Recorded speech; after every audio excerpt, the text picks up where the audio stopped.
Good morning, and welcome to the Combined Authority meeting. Special welcome to all members of the public, and of course this meeting is being filmed. Mr Taylor has come along and asked if he can film this meeting, and I'm absolutely delighted that he's doing so, and I'm sure that these meetings being as public as possible is of every value. First item on the agenda is apologies and declarations. Do we have any apologies and declarations of interest? Yes. No, we have had apologies from Councillor Steve Count, but Councillor Roger Hickford is here in his place. Okay, thank you very much. Okay, firstly, I would like to welcome members of the public, as I've said, and finally, can I ask members of the authority and the public to turn off their phones and or turn them to silent or vibrate whilst the meeting is taking place. I would like to welcome, I can't see his face, but I believe Councillor Kevin Reynolds is coming along. There you are, sorry Kevin.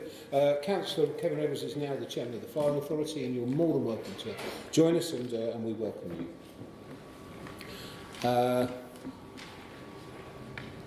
Minutes of the meeting of the 31st of May 2017. Has everybody read them, and are we happy that they are a correct record? I'll propose. Thank you very much. And a seconder, Mr Councillor Howe. Thank you. There are no petitions and there are no public questions. So we go to item 1.5, and for this item I will leave the room and Councillor Howe will take the chair.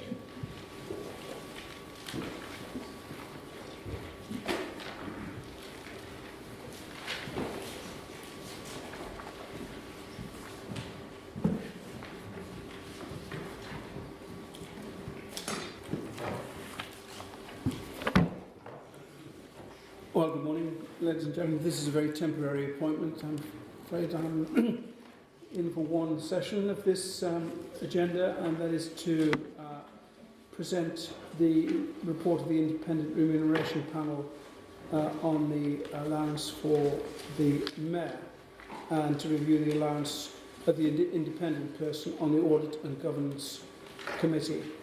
The decision required is to consider the independent remuneration report, which is before you, and to agree the scheme allowances set out in Appendix 1 for the municipal year. And thereafter agree the independent remuneration panel is requested to undertake a further review not later than 24 months from the date of this date. This has been subject to independent review. The assessment of the remuneration level for the Mayor has been done in an entirely objective fashion, I believe. It has recommended that an allowance of £75,000 is paid, recognising the significant level of responsibility for which this role is required. There's no pensionable allowance, and it is not index linked, so it is subject to further review in 2 years, as I have said.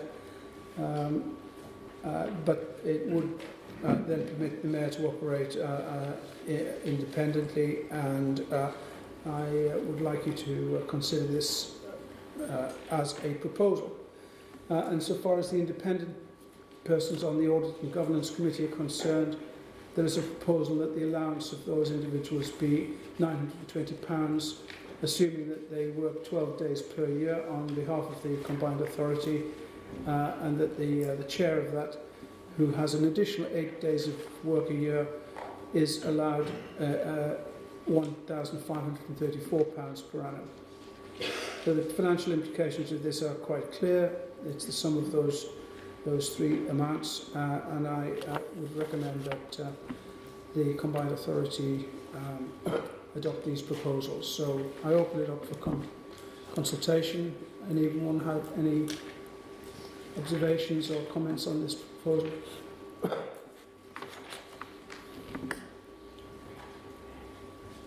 Yes, Councillor.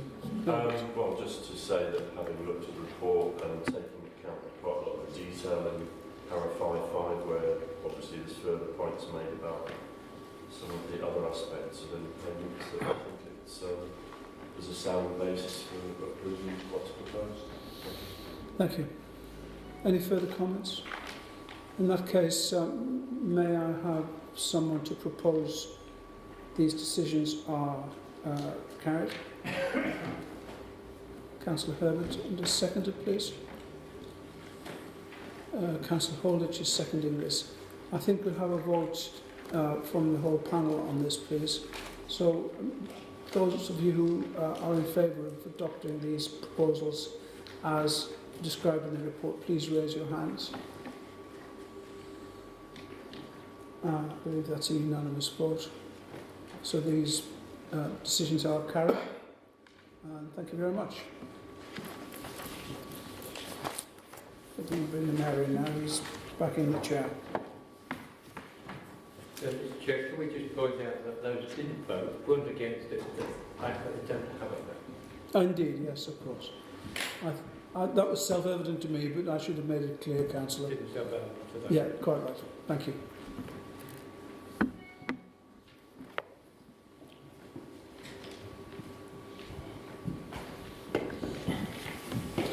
Okay, agenda item 1.6 is appointment of Chief Executive, and we go to John here.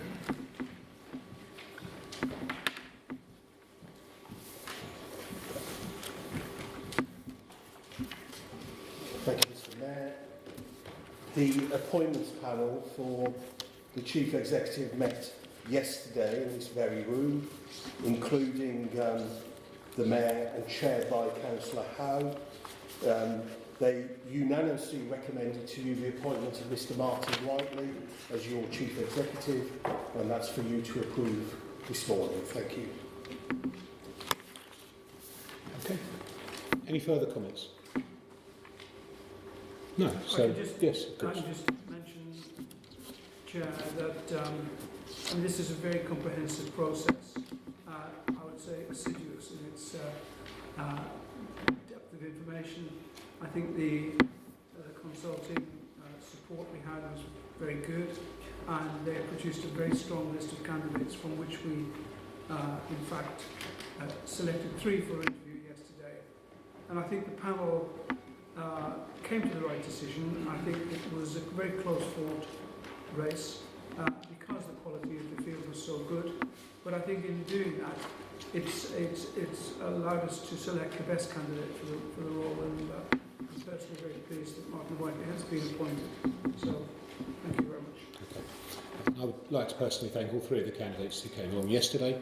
They were all of a very high standard and gave excellent presentations, and obviously the decision was to appoint Martin, and I think he will be an outstanding Chief Executive for the Combined Authority. So with all that, I don't think we have to vote on this. This is all sorted out. That's right. So if we could ask Martin to rejoin us, please.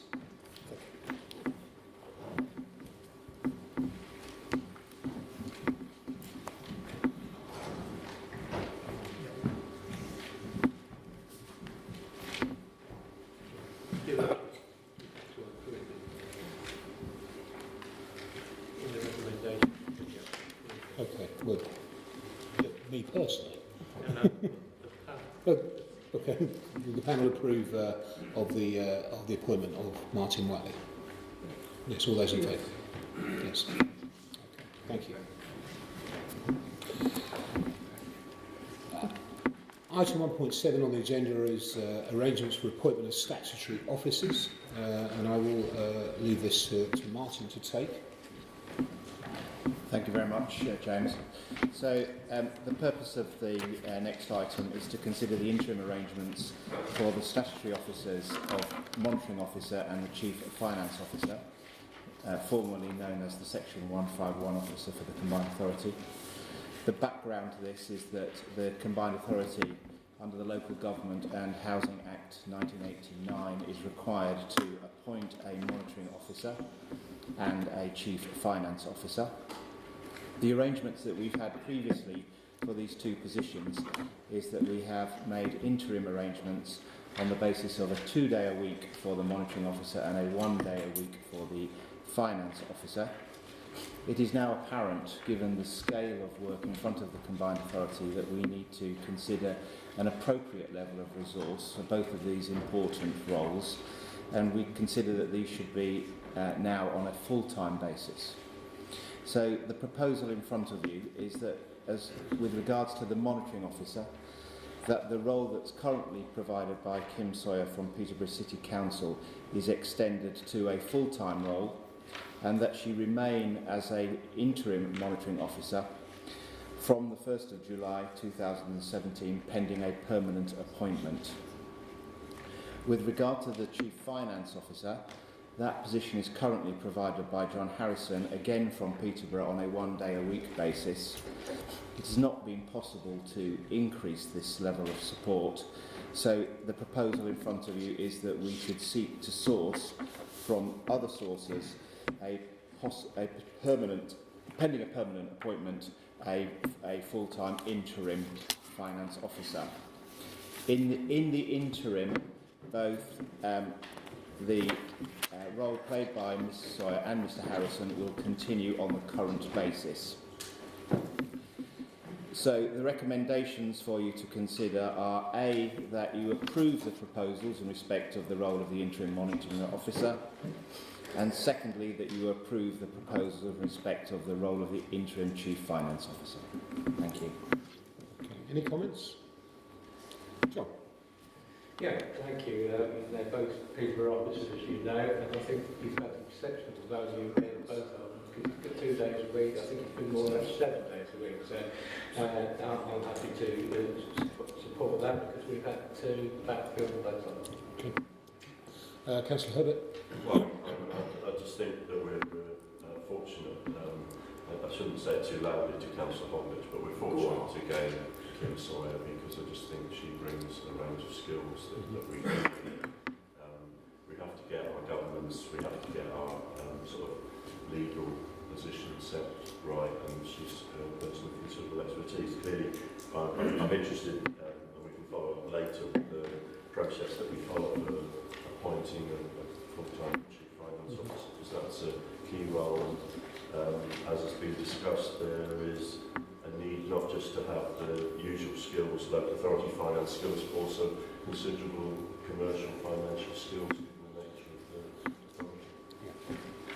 Okay, so I think we've got an A and a B, and I think we need to take them separately rather than as one, and it is a simple majority, so all those in favour of option A?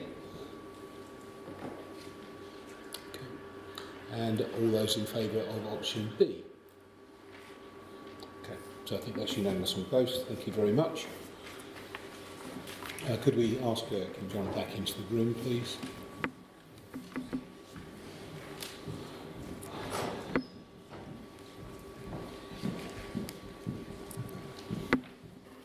Move on to agenda item 1.8, which is the latest update of the forward plan. I'd just like to mention this is available on the website and is in continued flux, and will change again with the results of today's meeting. So it is available to the public. If anybody would like to see it any time, just log on to the website and you can look at it. I've got the hard copy here. Are there any comments at all? So we will move on then. I don't believe there's a recommendation there, so we will move on to part 2, which is key decisions and policy, and the first of which is the business case for phase 2 of the University of Peterborough. For those with an agenda, this is on page 31 of the agenda, and the Councillor Clark is the portfolio holder here, so I will just pass over to Councillor Clark, who will introduce the document. Thank you, Chairman. This report provides a business case for phase. Thank you, Chairman. This report provides a business case for phase 2 of the University of Peterborough and seeks approval in principle for the grant funding of 6.53 million from the combined authorities, with an additional drawdown of 3.83 million to cover the first 3 out of the 5 work streams in the project. It is intended to develop a more detailed costings for the 2 remaining work streams for subsequent approval and drawdown in October later this year. Peterborough have long had the desire to have a university with degree awarding powers. The university was in the original asked devolution document to government and had the support of other council leaders. It is now in the 100th day plan of the Mayor. This will be a long-term plan.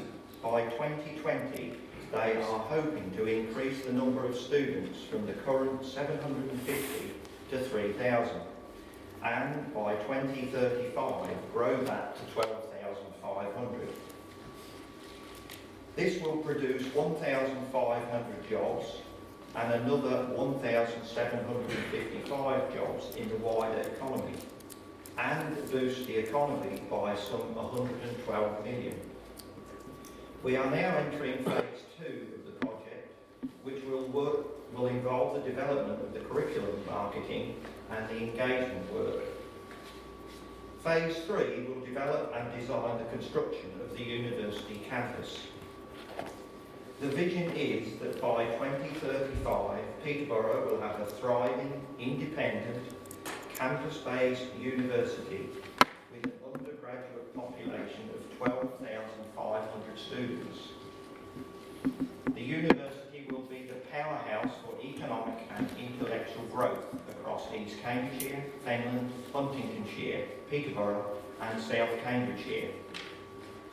The university will be outward-looking, working with employers and other education providers and the wider community to raise aspirations and skills in order to meet employers' needs and help drive forward a high-skills economy. The recommendations are set out in the report at the bottom of page 31 and the top of page 32, and I recommend this report to you, Chair. Thank you, Councillor Clark. Any comments? Councillor Holditch. I think I'm allowed to second it. I don't think I have any interest in that sort of way. I'd have to say, Mr Mayor, you and your team, I think, led by your enthusiasm, have achieved so much in your 100-day promise. You're only halfway there, and today's agenda proves that we intend to make an impact. On the figures that Councillor gave you for the University of Peterborough, they've not been plucked out of the air. They are based on other universities that have been set up across the country and what they have generated. So they're quite genuine figures. It does create extra jobs. It brings in international students and international visitors. And of course it does do a lot to the local economy, not just in terms of money it brings in, but it'll transform the nightlife of Peterborough as well. So we've been working on this for... Is that a requirement? Is that a requirement? Well, it's in the plan to see what universities do for your city. You know, and the development of the corporation transformed our city in the 80s, and I think this is a great step in the future for people. Thank you very much. Yeah, I will just, there was a smile raised at increasing the nighttime economy, but let's not forget that the nighttime economy brings vital finance, and it's all business and all trade, and it's all about growth and increasing opportunities. And if the university helps to do that as well as educate, then that's fantastic. I've got Mark Reeve. Thank you, Chair. Thank you, Councillor Holditch. I think I just wanted to add that the Enterprise Partnership supports this proposition. Given the funding and completed the first phase, there will be a sustainable business case for this university. We've always seen it, as the private sector has, as a game changer for this place. So I'll just add my support to that. Thank you. Thank you. Councillor Howe. Thank you, Chairman. Just for the avoidance of doubt, the recommendations are that there's an overall funding request of 6.53 million, of which there will be an initial drawdown of 3.83 million. I don't know whether that was clear in the introduction. So there are not two values here. There's 6.83 is the demand, of which there will be a drawdown initially. That's just for record. But I would just like to make a few comments about this, and just to support my colleague, Councillor Holditch, as well, in his urgent enthusiasm to build a university and for all the right reasons. But I do think that this is a very early stage investment where a lot of the business case is as yet undefined. And clearly we are funding this through a variety of early stage sources, but £60 million is the final estimated value of this investment, and we need to be very creative in the next year about where the additional sources of funding will come from. This is not something that the Combined Authority intends to be funding independently. There will be many other sources of funding, and we must work hard and with very professional support to identify those funding sources. I think secondly, the business case, which at the moment runs to 2022, which is when the existing educational arrangements change, and thereafter the business case for the new university commences. That is absent from the report at the moment, and I think that it's important that the break-even point for this investment from 2022 to 2040 is identified at an early stage, and that we can see what cash flow requirements and funding requirements are going to be necessary when the investment is finally starting to take flight. So that's an important addition to the business case, which we'll see come at a later point before we're really committing to the final investment programme.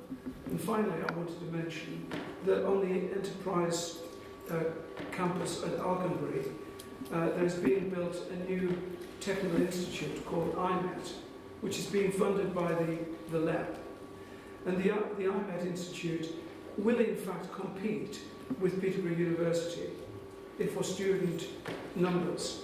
And it is very important that when the business case is being developed, that is recognised, and that the IMET people and the Peterborough University people get together and make a holistic marketing plan and business plan to ensure that there's no inertia as a result of the competition that those two institutions could create. But beyond that, I'd like to give this investment my full support, and I look forward to the further information coming forward in due course. Thank you, Chairman. Thank you, Councillor Hill. Councillor Topping. Thank you, Mayor. So, those of us who went to university in a sort of gentler age travelled across the country to go to a course that seemed most relevant. But we're living in different times. And what I was trying to find just now is that there is a chart or a map which shows the paucity of uptake of tertiary education in a great swathe, a great hinterland around Peterborough. And it seems to me that if there is a Peterborough University,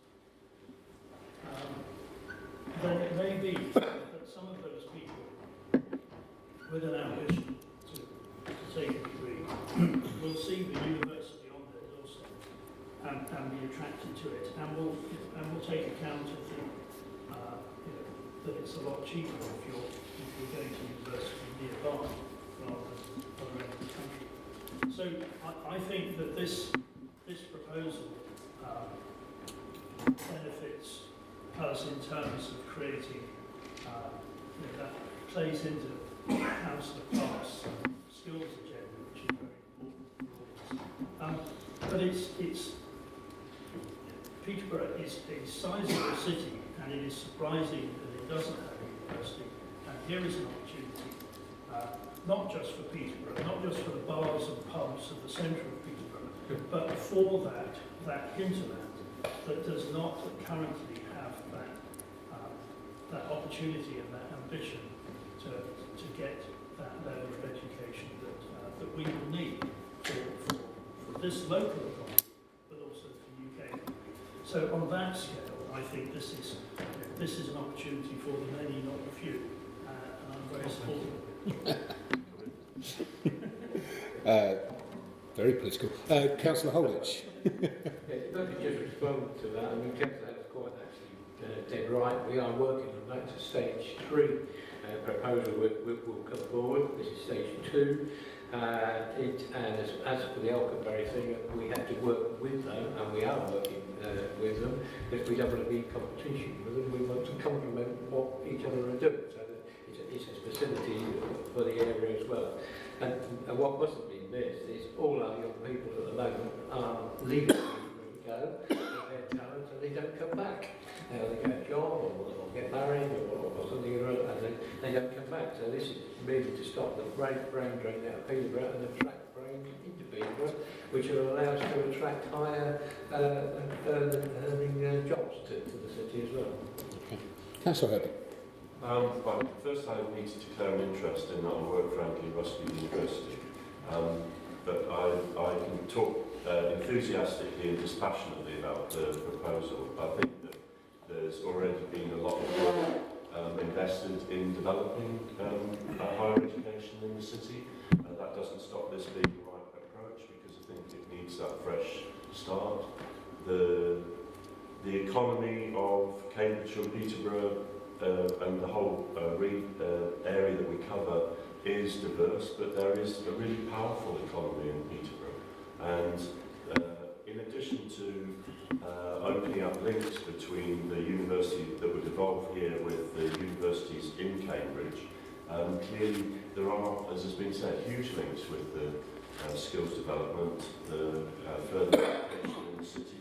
But just because of the fact that Peterborough itself has a number of unique companies that have grown from nothing, but also a lot of sort of leading world companies that have chosen to be based in Peterborough, including rather than being based in Cambridge. So I just think that this is a critical part of the economic development of the whole area and of enabling growth, particularly in the north and the west of our area. So clearly, as has been said, we need to win the funding to make it happen. And as with a number of other projects on the agenda today, this doesn't signal that all of the funding is going to come from the combined authority.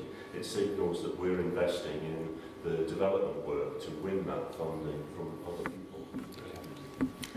Councillor Clark. Yes, to give Councillor a house of comfort, I did refer to the drawdown in my presentation, but it is also clearly set out in the recommendations on the bottom, page 31 of section 3. Okay, thank you very much. Well, I'd just like to comment. The job of the Combined Authority is to, we've been very clear, we want to make a Cambridgeshire that's fairer for everybody, giving opportunities for all, and I don't want to get political, I don't think it's for the many or for the few, but for everybody. There you go, there's a tagline. I think this is the first step. It's not as good, Mr. Mayor. I think it's even better, Councillor Herbert. Seriously though, I believe very strongly in a Peterborough University, and it's important for this combined authority to lead in this area. We have the opportunity to make changes to Peterborough itself, but remember that, and I don't want this to sound trite or pathetic or political words, but the point of putting a university in Peterborough is clear. Councillor Topping has mentioned it. There are not enough people who live in the north of the county who get the opportunity to go to university, who potentially can't afford to go to university and live elsewhere, but this gives them the opportunity to do so. I hope very much, really for Councillor Howe's points about other further education facilities in Cambridgeshire, I hope very much, and I will be encouraging Peterborough to specialise in areas where it needs, as its educational needs are at their greatest. I think one or two of those have been identified. Councillor Herbert mentioned about the business base in Peterborough being very strong. I think I read yesterday that Peterborough has the third largest start-up SMEs in the UK. It is an outstanding place to do business. It is up to us, I believe, as a combined authority to help the future SMEs and the future businesses of Cambridgeshire have the skilled workforce that is necessary for them to thrive. And Peterborough University is part of that, along with our apprenticeship drive, as we've said. So the recommendations are before you. and I will take them as one. All those in favour? I think that's unanimous, and thank you very much, everybody. We move on to item 2.2, which is the interim local transport plan, and Councillor Roberts is going to take us through this. For those of you who are following on your agendas, it's on page 90. Thank you, Chairman. The Combined Authority is required to have a local transport plan, and the interim one that we have here today is a step towards achieving that. A full brief for the ultimate transport plan and the costings for assembling it will be brought to a subsequent meeting of this authority. In assembling this interim plan, we've enjoyed the benefit of existing County Council and Peterborough City Council transport plans. The strength of those is they were developed following full consultation with the public and local and national stakeholders. However, the plans were prepared some time ago and before the existence of this combined authority, and so whilst providing a useful starting point, they could not reflect the leadership, the governance and the funding potential that we have now. Similarly, they did not necessarily embrace emerging transport solutions such as bullet buses and other innovative cutting-edge technologies. I hope that our ultimate plan will fully reflect those aspects. When preparing the ultimate transport plan for the future, we will also have the benefit of the solutions that are going to be revealed and the feasibility studies that we're going on to discuss under the next agenda item. So I recommend that you firstly agree the interim local transport plan for the combined authority and note the intention to bring forward plans to commission a new local transport plan for the authority. Thank you. Any comments? Councillor Herbert. Just one on page 97, Mayor, and that is that we'll be bringing forward a report for the July meeting, which sadly I won't be able to be at, but there will be that work completed by that then on commissioning the non-statutory spatial plan for the area. So that will evolve that diagram on page 97, but obviously along with the outputs of what infrastructure investment is needed and what are the transport investments needed, it will dovetail with that.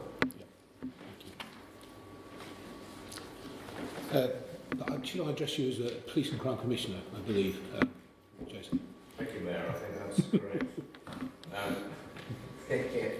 I think for me, when we talk about sort of combined authority and the growth aspirations and all the positives that come with that, I think that's absolutely key. And it does drive, there's a gold thread that goes right away through this report. What is more heartening is a genuine acknowledgement around safety on our existing roads as well for this report.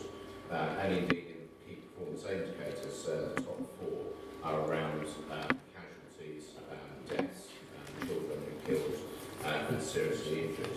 And I wholeheartedly welcome this, not only as somebody that was brought to my attention at the beginning of the week, yet another road death on the A605 this week in Cambridgeshire, but also the effects, the huge effects that has on individuals and families and the wider community. But that aside, the huge cost to the public purse every time there's a death on a road as well, which we should acknowledge. £1 million per death in reality is what it costs.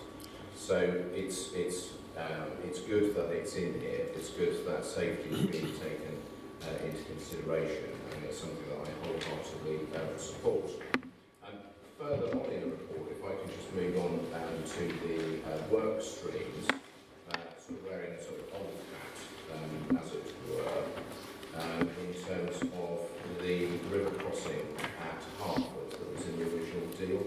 It's just to ask where that is, because that's only a key piece of infrastructure in terms of unlocking future growth around Alconbury, Witton Airfield, and indeed helping growth in Fenland, but also alleviating some serious congestion around that area as well. So I appreciate your comments. Yeah, you will see from the in 2.3 the strategic infrastructure plan. we've put forward schemes in the first 100 days. It doesn't mean to say that there won't be other schemes that come forward, and certainly improvements to that site and opening up Wickham is key to what we want to achieve in Huntingdonshire. And I don't want to miss out as well, just for the value of the committee. The work that's promised by government on the A428 and the potential improvements to the A1 are things that also are very, very important. And I will be meeting with the Secretary of State for Transport to discuss not only the schemes that we're putting forward, but schemes that government have mooted to improve those two roads as well. So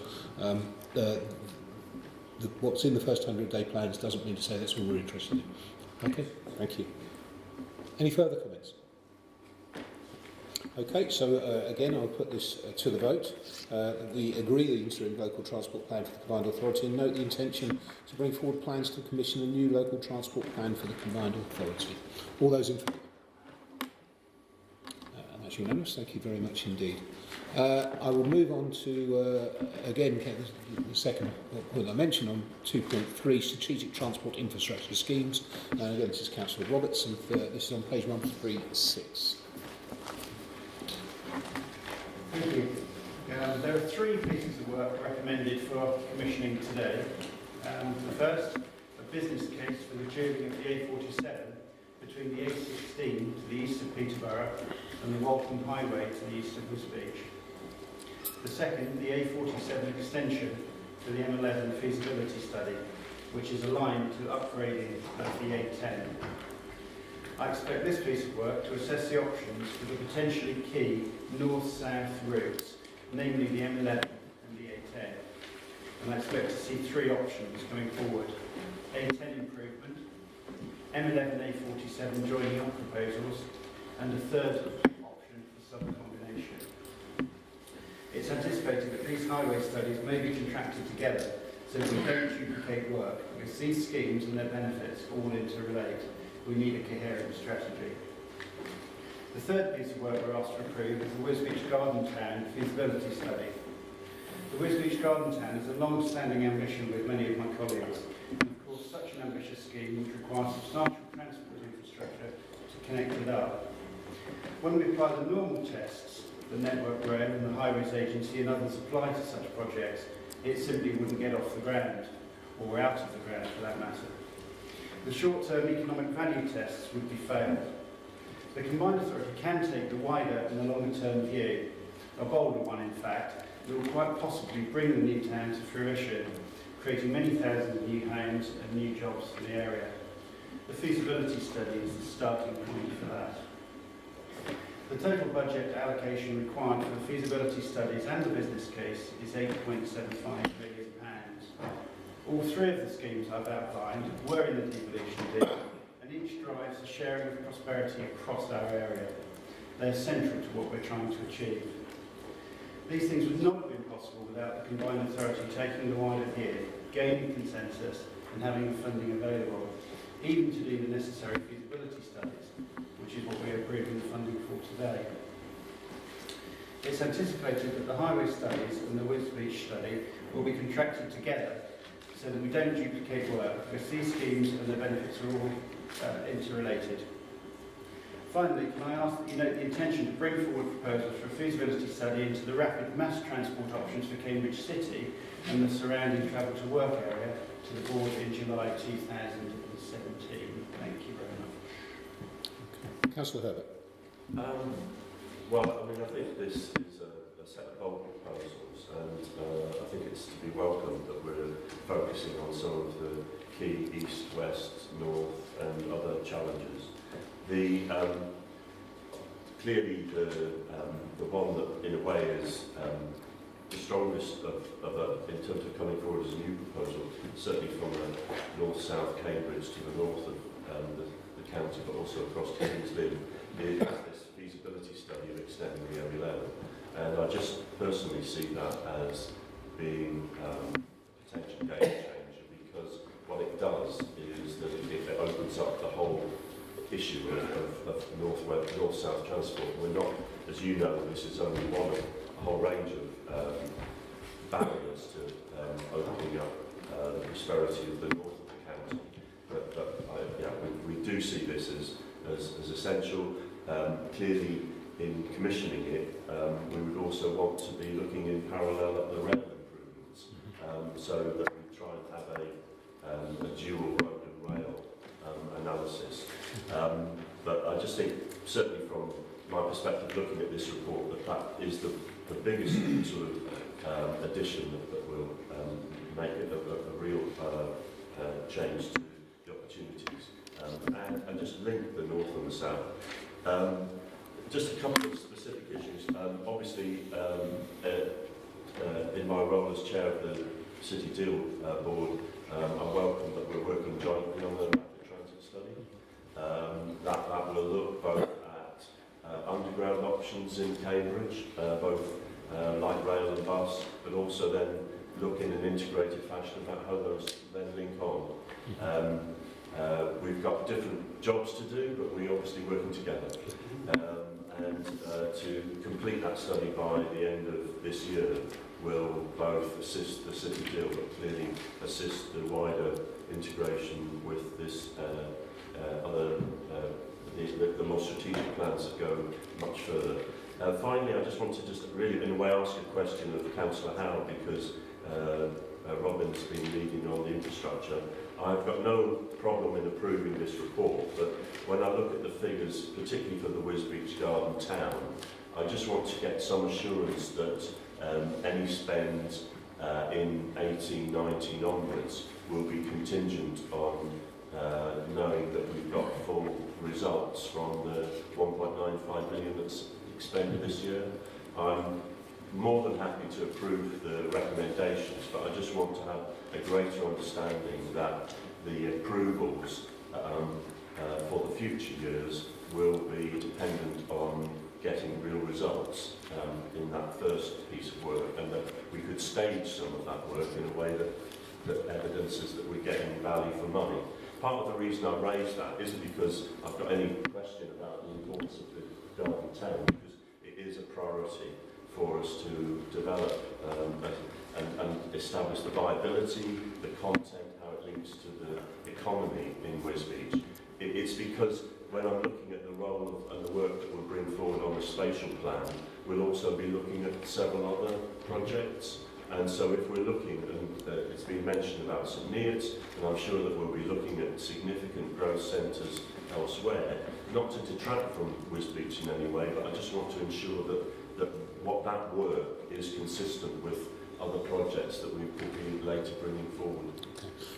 Before I bring in Mark Reed, do you want to come back on that, Councillor Howe? Yes, thank you. We're starting a whole new venture here. We're actually expressing the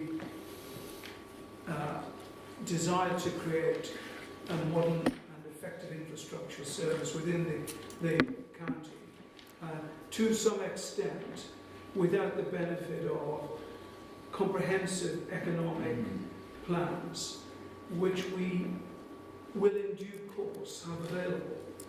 I will talk to you in a few moments about the Economic Commission and the Strategic Economic Plan which they will deliver. And within the next 12 months, their work will be forthcoming.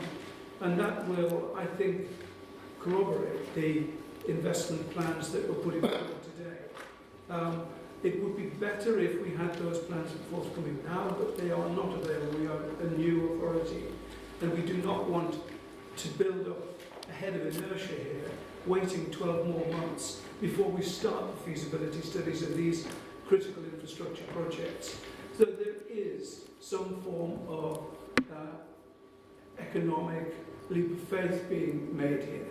I'm confident that it is not a high-risk leap of faith, but one which I'm very conscious through the investment group we will carefully manage and report back to the Combined Authority Board when the work of the Economic Commission begins to gather pace. So this has to go through a number of sequences before it's finally expended as a set of projects, and will ensure that proper governance prevails. Thank you. Mark Reed. Thank you, Chair.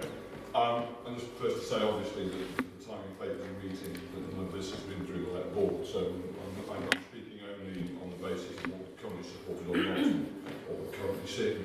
taking this forward on that basis. I mean, doing the A47, taking that as item one, clearly there is an A47 Alliance organisation that has been in place for some time.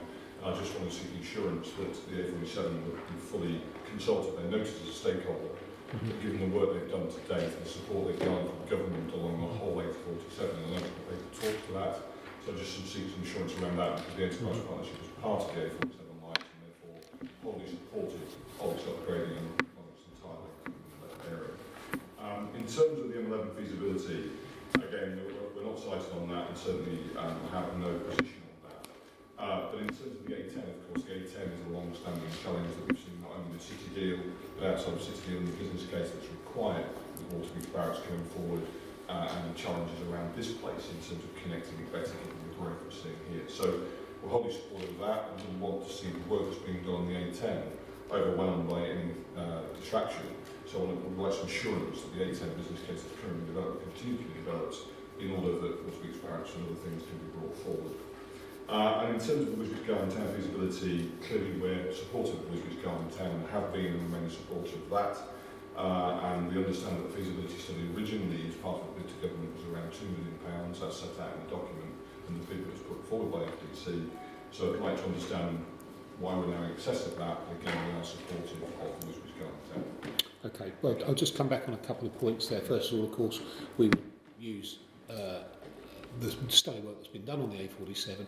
The whole point of this was, I believe, Mark, that there's been issues around Wisbech Rail, and this has gone before the Let Board, as you are aware. I am of the opinion, certainly, that Wisbech Rail is a fundamental key to building and getting Wisbech Garden Town off the ground. But I also believe that it's not just a one size fits all answer. I believe that the A47 is not up to scratch. In actual fact, I believe the A47, not just to Wisbech but to Norwich, is not a road that's of the level necessary to engender growth in the north of East Anglia. So my belief is that new feasibility work on Wisbech Garden Town, including the A47 as well, should strengthen the case for Wisbech Rail, which we believe to be intrinsically important to opening up that great town and investing in it in the future. And I want to make sure that both the A47 and Wisbech Rail are fully costed and have a clear business plan before them when we come to hopefully invest or gain investment for both of those schemes. So opening up the heart of the county through the M11, improving the A10, improving the rail network throughout Cambridgeshire, which obviously hinges, we know, on Ely North Junction to a certain extent, frequency of trains, later trains to new destinations such as Wisbech and so on. These are absolutely key to bring forward the growth necessary to feed the business growth of Cambridgeshire. So this is the beginning, as we know, but it's very, very, very, very important that we make sure that we have fully costed business plans to take to investment companies and to take to government. Okay, Councillor Holditch. Yes, thank you, Mr. Mayor. We are pleased to see the A47 in here. That's very important for Peterborough and particularly depending on Peterborough. It is our link as well to the East Coast ports. The A15, obviously, hasn't been forgotten because that's equally important. In terms of rail, there seems to be a lot of money and a lot of noise around going from Oxford to Cambridge on rail. And where Peterborough is a real interchange hub, and when Virgin trains come in next year, the new Dashing trains, it'll be 39 minutes from Peterborough to London. But we mustn't forget the east-west links that come across from there. They're important to Stansted and possibly into the east as well. And we mustn't forget those. And I make a plea that we don't, on the rail side, we just don't put all our eggs in one basket. We do understand that there's some east-west issues as well as north-south issues, and there are road issues which fall out to the prosperity of not only Peterborough but the north of the county as well. Thank you. Councillor Tuffy.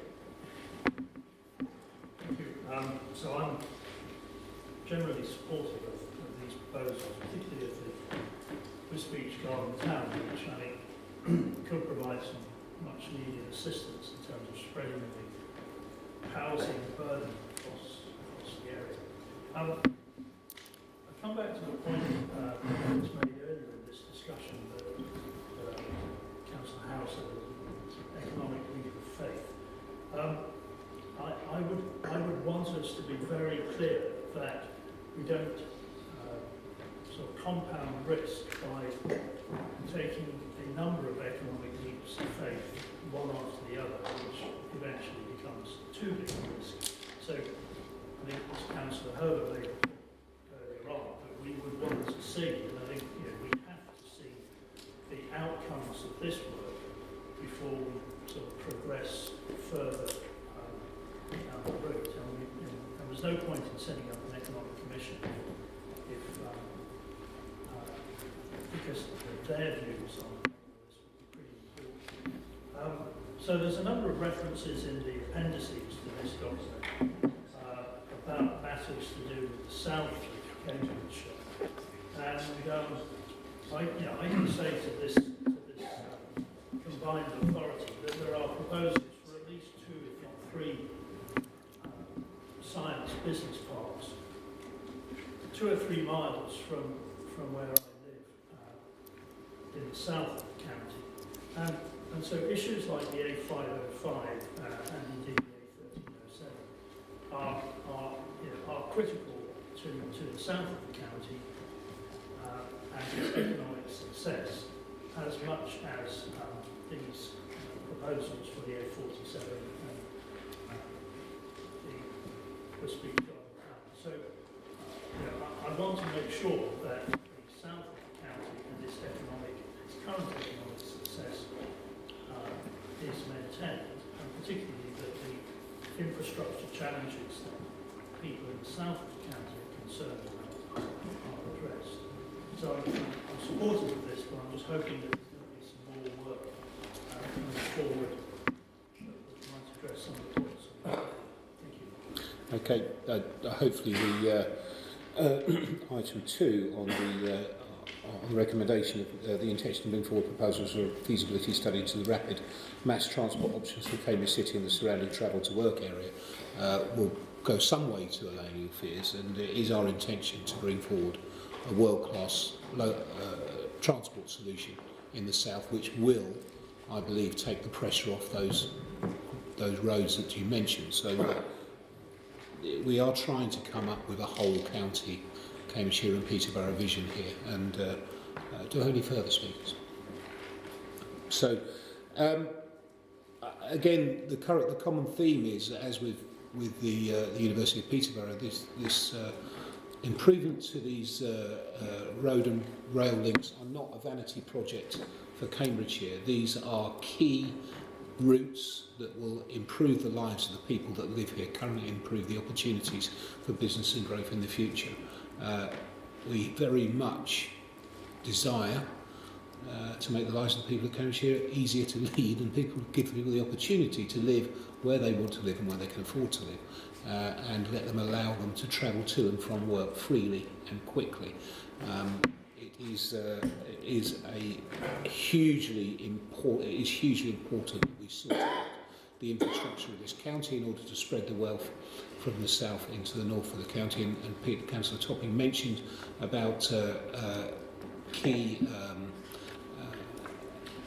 new key development parks around the south of Cambridgeshire, and currently they are stuck in the south of Cambridgeshire because the opportunities to be elsewhere are limited because of the appalling infrastructure, and that's the point of this 100-day plan and the point of these major schemes. So you have a recommendation before your committee, and I would like to ask all those in favour. Again, that's unanimous. Thank you. And we move on to item 2.4.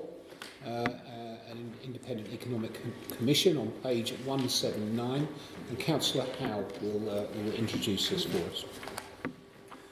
Thank you, Chair. The combined authority has been tasked with doubling the GBA of Cambridgeshire and Peterborough over the next 20 years. We already have one of the largest gross value added values in the United Kingdom, and it is growing at one of the most rapid rates, and yet we are tasked with accelerating that and generating more growth than would otherwise be the case. The Mayor has said, and we have agreed fully, that the impediments to growth are largely those of infrastructure. And infrastructure is the barrier to the creation of jobs and homes, which are necessary to stimulate that growth and create the returns. At the moment, we have no economic basis for a holistic strategy for the whole of Cambridgeshire and Peterborough. We are just talking in the last item about the economic value of investing in the Garden Town, in the A47, in the rapid transit system and so on. And what we need to have is an economic argument which will then stimulate the investment through central government to devolve the funds to make those investments happen. We are talking about multiple billions of pounds of investments after all, and we need to prove to the government that the payback for that will be more than multiple billion pounds of return from our local economy in attainment of our goal of creating a £50 billion per year GVA for Cambridgeshire and Peterborough.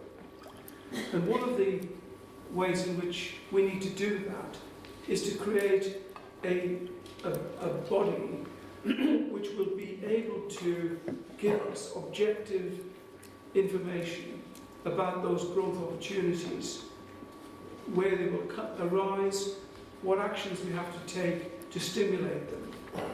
If you like, I see this as an economic barbecue, that you have burners which you can turn up and down in a model sense to create more and more response or less response. And by investing in a given issue like the Garden Town, the model that arises should tell us what will be the economic return that will arise from that investment.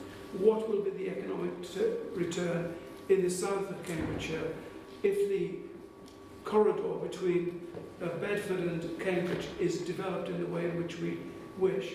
So in order to give us preemptive information on this, these incredibly important economic investments, we need to have a body of work to deliver to us which allows us to make objective decisions in the future.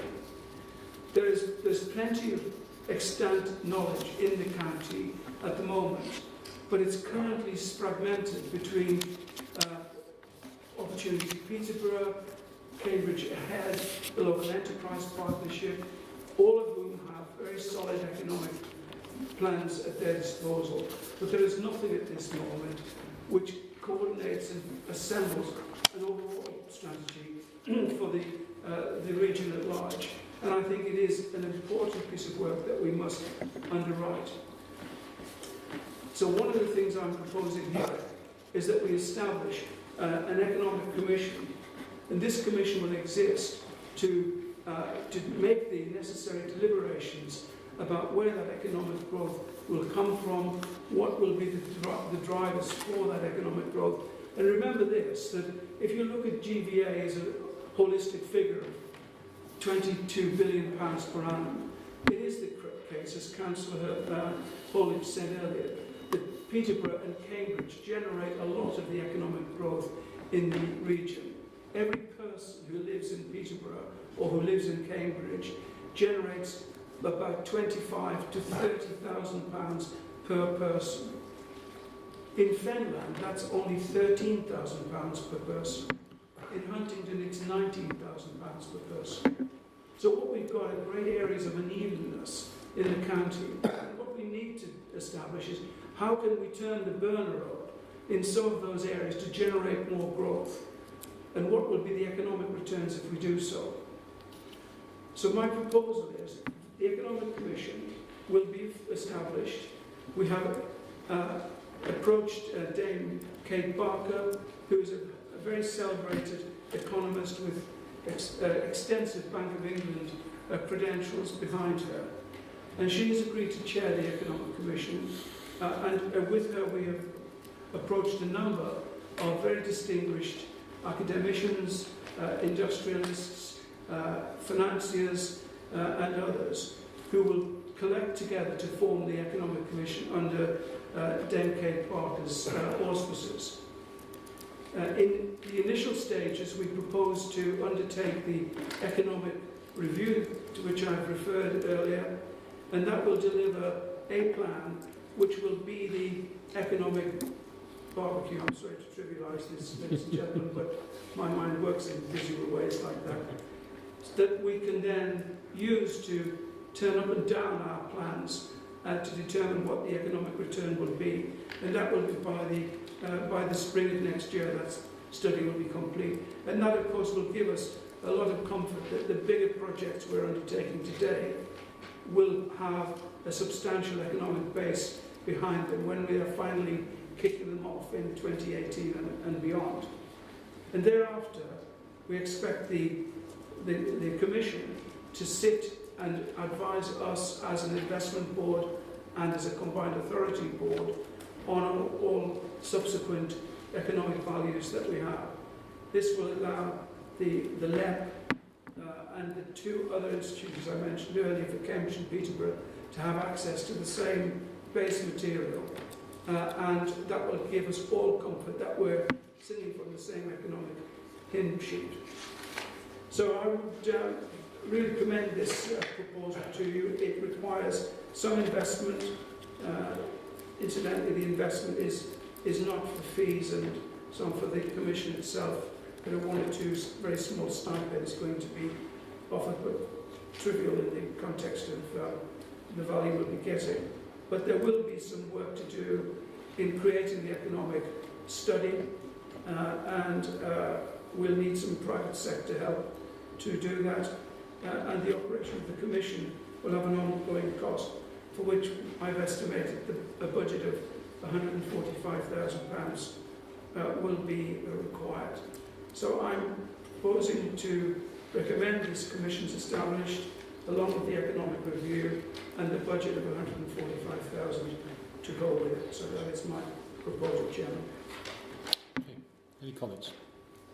Mark? Chairman, thank you. I would wholeheartedly support this proposal. I think it does reinforce the updating of the current set and those other economic evidence bases that we need in order to make consider decisions on that basis. So this has the Enterprise Partnership's full support. Thank you. Thank you. Jess is from the Clinical Commission Group. Thank you. So this looks really good and very impressive range of information. Pleased to see then Carol Black, who look at the impact of work and health. That's really important. Just a question around the reference and the baseline questions. I think they're probably going to be in there, but it's not implicit or explicit, because around workforce and particularly health and social care workforce. And will that be something that we're looking at when we look at the whole of the workforce and how to create a oriented and effective economy? Would you be kind enough just to repeat that point? My hearing's not very good. That's okay, so I'll be a little bit further forward. So my question was around workforce. So it's not explicit in the terms of reference, baseline questions, but actually one of the things the Commission will be looking at will be around health and social care workforce and how we can make sure that we have sufficient staff to really support our constituents. Okay, thank you. I'm very happy to modify the terms of reference, and it will be modified continuously over the next couple of months, I think. We're shaping it at the moment, and that's an excellent addition, which we're pleased to add, and there may be others. So, thank you. Okay. Councillor Topping. Councillor Herbert. Could you put on your microphone, please? Okay. Right.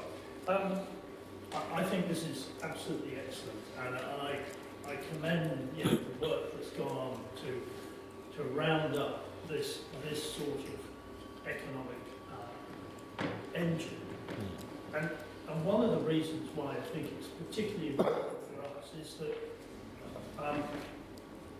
we will need to be making, as we have this morning, we will need to be making cases to investment authorities, including the Treasury. And there is an inevitable sense that people in the Treasury would regard people like us as, as sort of well-meaning but, sort of ordinary sorts of people. And we need to put in front of them the compelling economic arguments backed up by this sort of cast list that gets the point across that we are serious about the combined authority and Cambridgeshire and Peterborough as a driver for the UK. And this is a building block that will help us do it, and I think it's absolutely correct. Councillor Herbert. In league with my partner in Greater Cambridge, I think that we have in Greater Cambridge been able to assess the rate of growth and showing growth of 7% jobs, 7% GBA every year is at the heart of our economy. But so there's several threads. Linking up a proper analysis of each of the different economies and the different sectors, so that we've got biotech, high-tech, we've got high-tech engineering, we've got agri-tech. We often understate the quality of the expertise, the innovation and the opportunities in those sectors that go right across the county. So in a way, what we want to get out of this is for the rest of Cambridge and Peterborough not to be in the shadow of, in a way, of the sort of Cambridge, but being able to see how that economy links together. The core issue, which has been the core issue for Greater Cambridge and is our core issue here, is that we are in a position to generate Treasury a significant extra tax take, and that is the language that they will listen to. And to have someone of the calibre of Kay Parker, who not only has got the breadth of expertise and also knows housing, knows the sort of economic aspect, but also she's an East England patriot. She lives here, she understands it. So to have that, I think, just really does give it that energy. But I think that it is persuading forward-thinking people in Treasury that we are going to generate them extra income as well as benefit the whole economy. It's about redistribution and getting the regeneration parts of the county, and it's also about linking in with the government's industrial strategy. It would be unproductive of me to waltz into more wider commentary about where this country is at the moment, but one of the threads that is still a commitment of the government is to that industrial strategy. And I just think this puts us in a really strong position, and it gives us a strategic thinking to tell Treasury, back this county and we'll give you a payback. Yeah. Any further comments? Councillor Hill. Well, I just wanted to come back to a point that the Police and Crime Commissioner mentioned earlier about the virtue of investing in some of the other parts of the Cambridgeshire area, and in particular the St Neots corridor itself.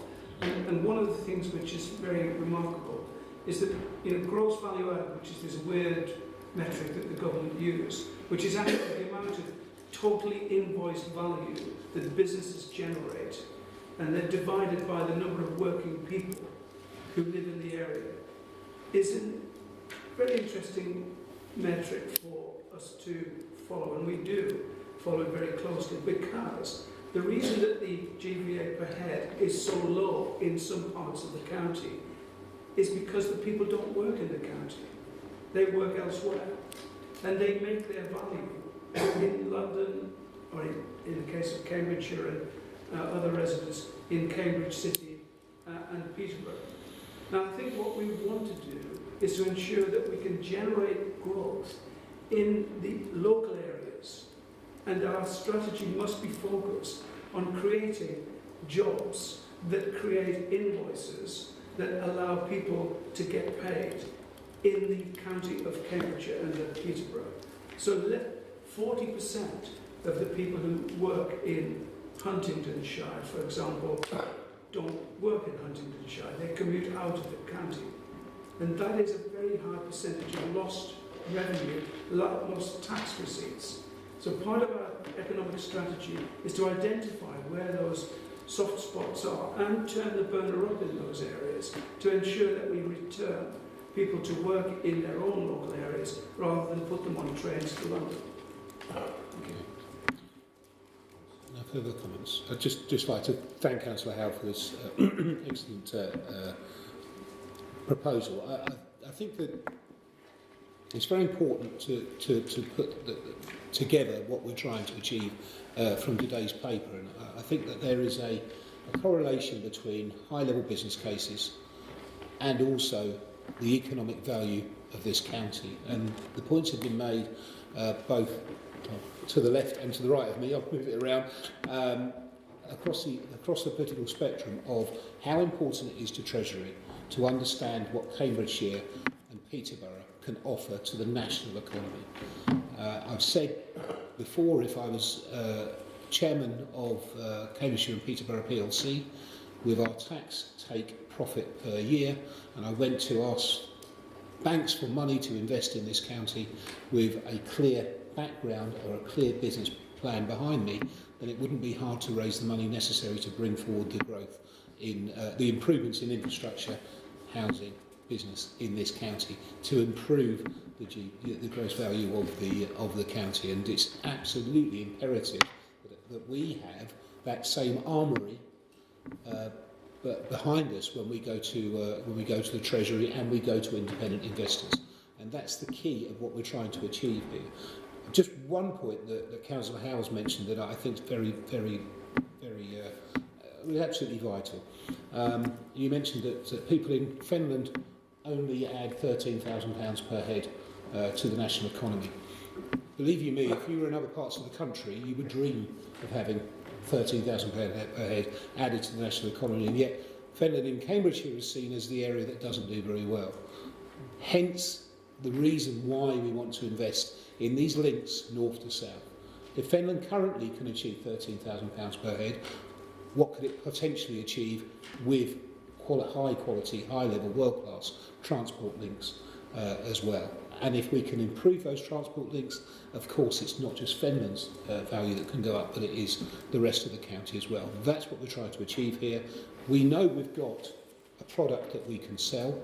We know we're in a very fortunate position of people wanting to come to our county to invest. It's trying to make sure that we've got all the appropriate backup to what we're trying to achieve, and that's why this has come forward. And I thank you. We are asked to vote on this, including the chairman of the LET, so I will say all those in favour. Again, that's unanimous. Thank you very much. The next item is 3.1 on the agenda, and it's National Productivity Investment Fund, and Councillor Roberts and the Chief Executive are going to take this. Chairman, the board is asked today to agree that 4 highway improvement schemes are submitted to the Department for Transport to receive funding under the MPIA. Also, to confirm prioritisation for the schemes, the A47 Junction 18 improvements, the March Junction, the Wisbeach Development Access improvements, and the A605 Whittlesea Access Phase 2 Standground access. The Highways Authorities, Cambridgeshire County Council and Peterborough City Council have been through individual ranking exercises for the schemes in their respective areas, and they have also considered them jointly. Their prioritisation is widely supported across the combined authority area. If successful, the schemes are expected to support the delivery of approximately 7,000 new homes identified in the local plans, to support the delivery of approximately 3,000 jobs also identified in local plans, and to address traffic congestion which already exists in those areas. This is the first phase of bringing forward schemes from the devolution deal, and whilst conscious that these schemes do have a north-east bias, I will be bringing forward proposals to explore how other schemes, such as the Cambridge to Oxford corridor, the A428, the A14, A142 junction 38, the A141, the News River crossing, etc. can be progressed through feasibility to delivery in the most efficient and timely way. The board is also asked to note the contributions to funding for the schemes if successful, which is set out in point 3 and 4 of the recommendation on page 190. Okay. Any comments? Mark? Thank you, Chair. I don't appear to have a vote on this, and I just seek clarity from the lodge on that. That's quite correct. Thank you. So in that context, Chair, if I may still make some comments. I think in terms of the electrification, obviously the Wisbech access is something that we've already secured funding for, some 10.5 million. I'm sure that can be leveraged in this place against some of these projects. In terms of everything else, I do understand that given this is a bidding process, that it will or would benefit potentially from the support of the LEP in terms of being taken into account. So we're quite happy to provide that support to this board. Thank you. Any further comments? Councillor Holditch. I think the improvements of that 605 is very important to Venus as a whole. That is an extreme, as well as Peterborough, because that's where they all compete in Peterborough from. And it's an extremely difficult road, which keeps changing speed limits. And I can never tell whether I'm in a 20 or 30 or 40 or 50. So I've thought that to do it, but also the 605 needs looking at right the way across, which is a lot of accidents happened in another part of it. And indeed, I know you've been approached on the Ponders Bridge area, which needs attention, but to be completely down. Yeah. Okay, any further points? Councillor Howe. Yeah, thank you, Chairman. I just wanted to thank Councillor Roberts for including very important schemes in the Huntingdonshire district, and the fact that those schemes you mentioned would actually liberate the building of around 12,000 houses over the next few years. This is a significant restriction to growth that we have in that area, and so I welcome the fact that we bring those proposals forward soon. Thank you.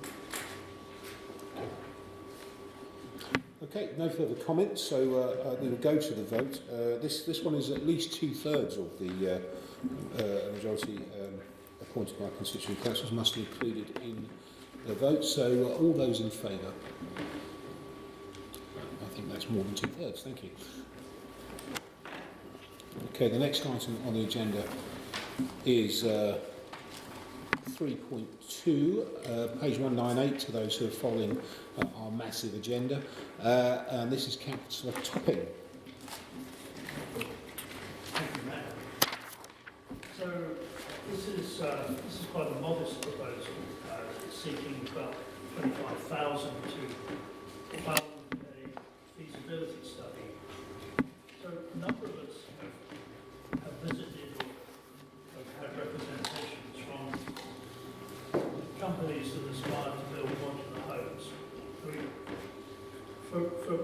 For a number of economic reasons, we know that the traditional means of house building is unlikely to deliver against the requirements for the volumes of houses that we need, not just around here, but nationally. And modular homes offers an opportunity.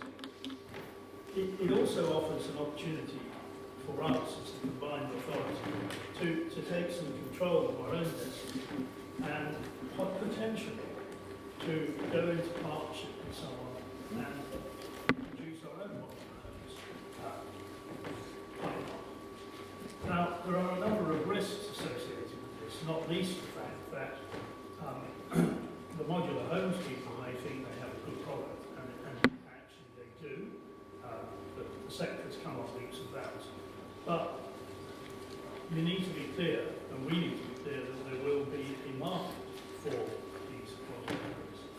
So, while this is an exciting and innovative area that we should get into and take advantage of, we also need to understand the risks. And so the proposition here is that we have a short feasibility study that just informs us, gives us a better understanding of the market, supply chain issues, the economic sort of landscape in which we will be operating. So it seems to me to be a sensible, short proposition, just so that we're aware of what we're getting into when we get into this quite exciting area of construction. So happy to take questions, but that's what's proposed. Thank you. Any comments? Councillor Howe. Well, I wholeheartedly support this proposal. I think Councillor Topham perfectly well articulated the risks and benefits of this. This is an emerging market, modular homes. It's not fully fledged, and I think we do need guidance as to which partners to select and not to embark upon ventures which can expose us to risk because of the economic fragility of the company with whom we associate. So getting some expert advice on the runners and riders in the industry of the United Kingdom and of Europe to help us guide ourselves towards a decision is a really important precautionary step, and I completely support it. Councillor Head. Yes, Councillor Head. I think again as an area in the country we are under-delivering on housing, and so part of the purpose of the looking at the non-statutory spatial plan is to actually identify some of the reasons why we've been under-delivering in terms of several districts in terms of their housing targets. So this potentially unlocks a number of problems. Just taking the biggest one for Greater Cambridge, and I think it's wider Cambridgeshire, we have a serious undersupply of skilled construction workers, and the cost of construction in Greater Cambridge is largely linked, and the rapid rise in the inflation in construction costs is linked to the shortage of bricklayers, the shortage of key skills, and by opening up this opportunity, as both Councillor Topping and Councillor Howe have said, without getting involved in trying to shape the market or risk, must have opportunities, including linking up with the FE colleges about different skills, because the skills that are involved, and I know Cambridge Regional College has done quite a lot of work about modular construction, the skills are ones that could really enable a wider range of people working in construction. So, I think it is a really important study. Absolutely. Any further comments? Okay. I think, thank you, Councillor Topping. I think that it's clear that to solve the housing crisis in Cambridgeshire is going to take many factors, of which this can be one, and we have to look at options across the whole realm of housing provision to bring forward the quality housing that's necessary in the county, and I welcome this report. Mark, you'll be delighted that you get a vote on this one. So all those in favour?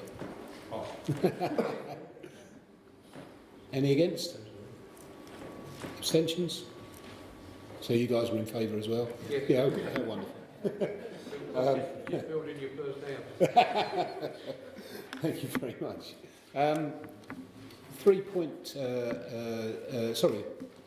We move on now to 4.1, which is the budget update, and the Council Accountant is not here today. He's, I think, enjoying the sunshine elsewhere, and therefore the Financial Director will take this piece. Thank you. Several issues in the report. So the first matter is 3.1, the reprofiling of the housing grant funds. I think this is an issue raised in scrutiny. I can assure you there is nothing sinister about this reprofiling, and it reflects the combined authorities' arrangements and delivery for the housing side of it. Secondly, at 3.2, I bring to attention the outturn which has been largely in line with the budget that you've set. However, we had to be prudent on the worst case scenario around the VAT, which we're trying to deal with the central government. At 3.3, delighted to tell you that the accounts have been submitted to our auditors, Ernst & Young, and the audit committee met for its first time on Monday morning, and seemed to quite enjoy getting their teeth into it, so it was really good. In terms of the majority of the stuff that's in here, to be honest, it's actually picking up what's happened with the rest of the board's agenda, so it incorporates all the decisions that you've actually taken. So to all intents and purposes, this will bring you up to date with all your decisions. It reflects what you've done, and so in terms of the voting arrangements, I would not expect anybody that's voted on a transport one to now change their minds on the voting, but happy to take any questions generally. Okay. Any questions for John? No? Then I will go straight to the vote, and all those in favour? Okay. Thank you very much. So the final item on the agenda is the date of the next meeting, which will be Wednesday the 26th of July. Of course, again, this will be a public meeting and everyone is welcome to attend, and we will continue our theme of travelling around the county, and our next meeting will be at Peterborough City Council offices. Thank you very much.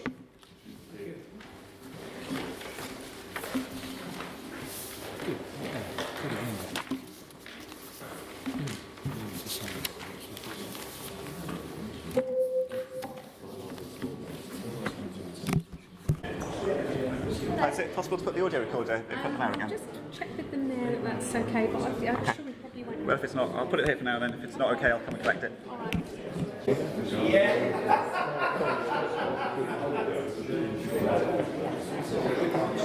right.